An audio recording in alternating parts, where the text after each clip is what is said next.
Si on rebondit sur le secteur automobile, on voit qu'une profonde crise sociale qui a marqué les esprits en France, Peugeot a perdu 40 points il y a un an, remonte de 20 points, Citroën est remonté. Ça veut dire quoi? Ça veut dire que après 14 ans d'expérience de baromètre, on voit que les sanctions ne sont pas les mêmes lorsque vous avez une crise qui est liée à un facteur social ou une crise liée aux affaires ou une crise liée à l'environnement. Sur les facteurs sociaux, on peut remarquer à travers les expériences de Danone, de Michelin, de PSA, que globalement, une sanction sociale coûte un an et une forte sanction sociale, c'est-à-dire lorsqu'il y a un débat qui est long, fort, profond et lorsqu'il y a énormément de licenciements, la sanction d'image est de 2 ans.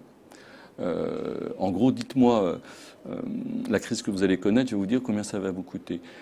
Si je rentre dans le sujet des affaires, c'est beaucoup plus compliqué. On voit que la sanction est beaucoup plus longue pour une raison simple, c'est que la sanction, elle est indexée sur le cours judiciaire. Et on sait très bien qu'en France, entre les appels, les cassations, etc., la procédure judiciaire peut durer extrêmement longtemps. Le Crédit Lyonnais en a énormément souffert, ce qui l'a obligé à un moment donné à changer de nom. Alors, dans ces périodes de crise, la question légitime, c'est de savoir, est-ce qu'il y a une sanction?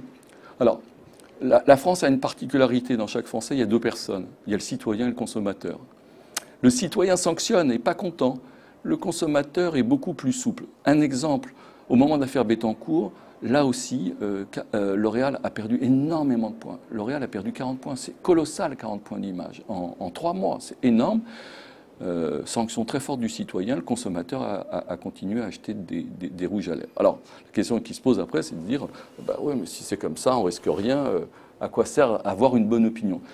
Bah, si ça sert pour plusieurs raisons. D'abord, au niveau de l'interne, c'est quand même mieux d'avoir une bonne opinion. Puis au niveau business, ça compte. Si vous regardez le secteur bancaire, il est sûr que aujourd'hui le business se développe beaucoup mieux dans les banques mutualistes que dans les autres banques.